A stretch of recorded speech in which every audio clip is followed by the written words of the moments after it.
Isang nagsagawa ng home visitation ng public school teacher na si Romney sa isa sa pinakaliblib na komunidad sa Davao Occidental, ang sitio Lablabon na nasa kabundukan ng bayan ng Malita. Meron siyang napansin.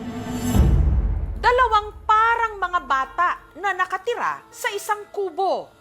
Pero nung lapitan niya raw ito, nagsialisan sila dun sa may pultahan nila at pumasok sa kwarto, sir, nagsitaguan sila dun. Parang first time nila makakita ng ibang mukha.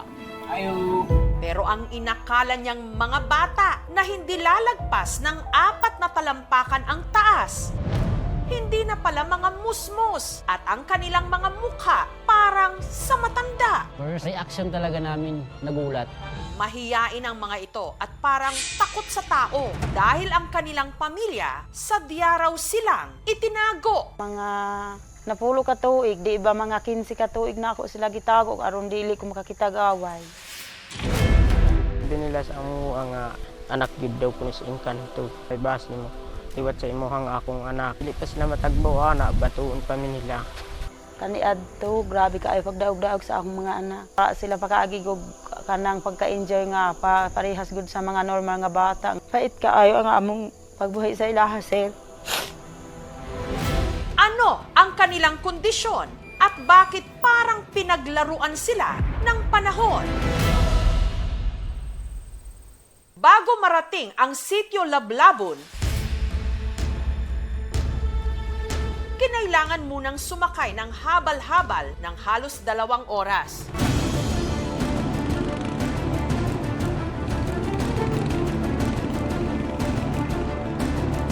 At saka magte-trekking pa ulit ng 2 pang oras. Sa kubong ito, naroon ang magkapatid na sina Joshua at Angelo, 16 at 19 anyos. Pambihira rin ang lapad ng kanilang mga labi at pisngi. Hirap din nilang iunat ang kanilang mga daliri. Mungid na ako makakusog ba gunit kay. Tudlog gid na ako na makakumot kay grabe kay. Sa mga tiil na ako ayog di na ko makalahutay sa paglakaw dito sa layo.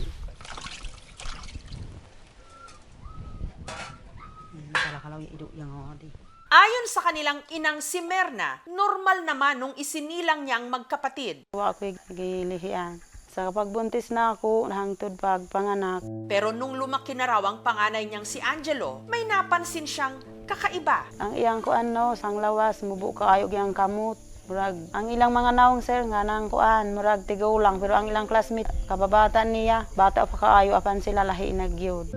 Ang ipinagtataka ni Merna, sa 5 nilang anak, tanging sina Angelo at Joshua lang daw ang naiiba. Nga ano man nga kung Ginoo nga maingon mi ini. Sikip kalisod kay diligid ko makalakaw diri sa aming balay. Pero sa liblib nilang sityo, hindi lang pala sina Angelo at Joshua ang ganito.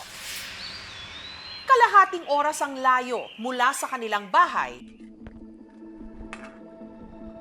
mararating ang bahay ng mga pinsan nilang sina John Ro at Erwin, 17 at 13 anyos.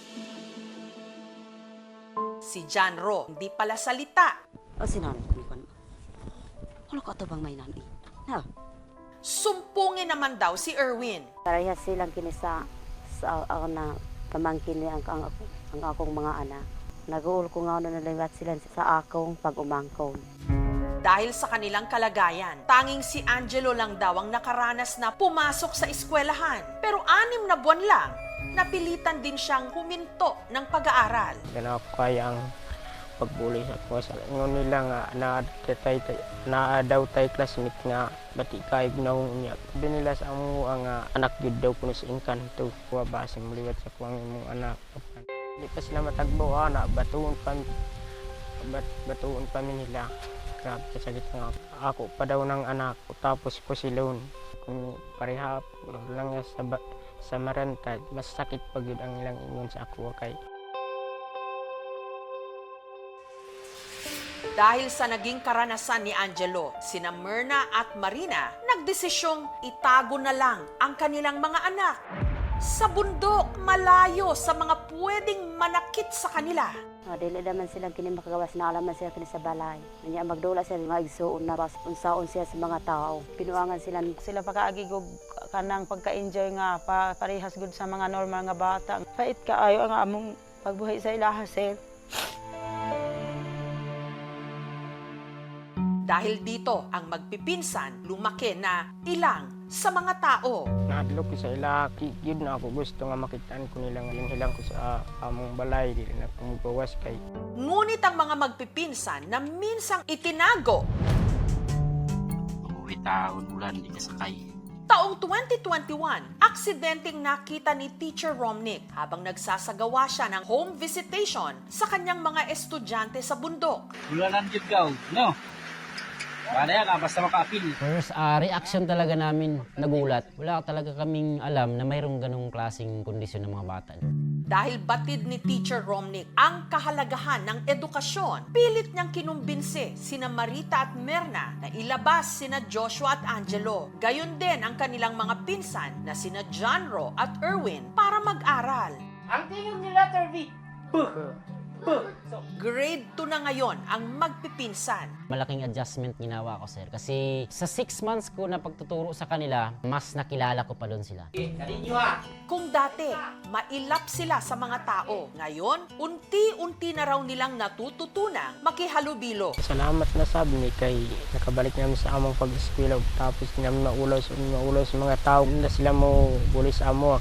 Si Angelo, natutong magbasa, magsulat, at mangarap. Gusto gyud ko nga makahuman sila sa ilang pag-eskwela ug ako usab aron makabang gyud mi sa kalisod sa panginahanglan sa among ginikanan. Samantala, bago madestino sa sityo, si Teacher Romnick, isa palang lisensyadong criminologist. Nakapasa ako ng board exam for criminology. Pero hindi pinalad na maging isang pulis dahil may sakit ako sa heart. Pero dahil sadyang meron siyang puso sa pagseserbisyo, itinuon niya ang kanyang oras sa pagiging guro. Napamahal ako sa lugar. Gusto ko lang matulungan yung mga kanayan ko. Marami nagsasabi sa akin na mag-transfer ka na, may anak ka na. Sabi ng parents, sir, mga estudyante ko, pag umalis ka, sir, aalis din kami. Hindi na kami mag-aaral. Parang pamilya ko na rin sila. Tapos nasasakripisyo din yung sariling pamilya ko. At hindi lang daw ang pag-aaral ng magpipinsan ang nais mangyari ni Teacher Romnick. Pati na ang sila'y mapagamot. Hinala ni Merna ang kondisyon ng magpipinsan na mana ng mga ito sa yumaon niyang kapatid. Kung igsoon nga pagpanganak sa akong mama, ingon anak pud siya, unya ang iyang pusod dako kaayo murag ug hangtod nga namatay siya, mga 30 ang iyang edad. Pero dahil kulang na kulang ang kinikita ng pamilya mula sa pamimitas ng kape at pagtatanim ng mais, hindi raw nila agad nagawang ipakonsulta ang apat. Tag 200 lang, sir, ang adlaw. Bisan ingon anak sila, gusto ko untag hatagan sila ayong kaugmaon. Sa tulong ni Teacher Romnick, nitong nakaraang taon, sumangguni sina Angelo, Joshua, Johnro at Erwin sa espesyalista at dito na pag-alaman na meron silang kondisyon na kung tawagin Hunter syndrome. Ito ay isang X-linked na genetic condition. Ang prevalence nito ay 1 in 100,000 to 170,000. So, ganun siya ka-rare. Eventually, iba nagkakaroon ng delay sa development. Meron ding problem sa puso. Affected din yung connective tissue. So, dahil hindi ganun ka-strong, so nagkakaroon ng loss sa umbilical area. Kailangan ng surgical management.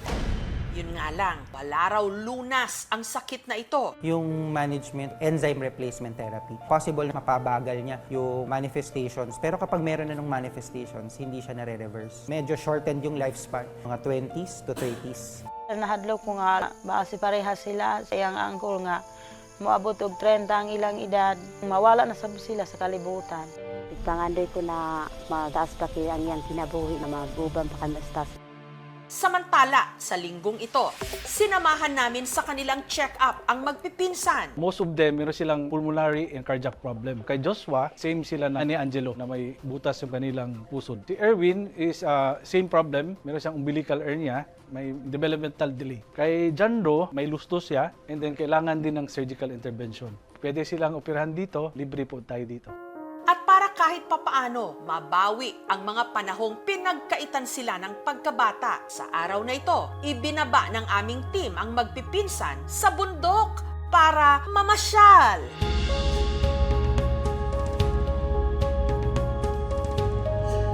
Nalipay gid kayo. Samantala, ang local government unit ng Malita nagbigay ng financial at food assistance. Nangako rin silang hahanapan ng scholarship ang magpipinsan. Nagpasalamat mi sa naghatag. Daghang salamat sa imong tabang kay tungod nimo nakabalik mi sa among pag-iskila ug dili nami mahadlok sa mga tao. Salamat po kayo sa inyong pag-appreciate sa apo ang gibuhat para diha ninyo. Maraming mga katanungan ang hindi natin mapagtanto sa dami ng mga makakasalanan sa mundo kung bakit sila pa ang maghirap ng ganito. Napaglaruan nga ba sila ng panahon at ng tadhana? Ayun pala, may nakatakda na estranghero Tuluanan jud ka, no? Padaya ka basta makaapil. na sa mga maliliit at mahihina nagmalasakit at nagbigay ng lakas at pag-asa.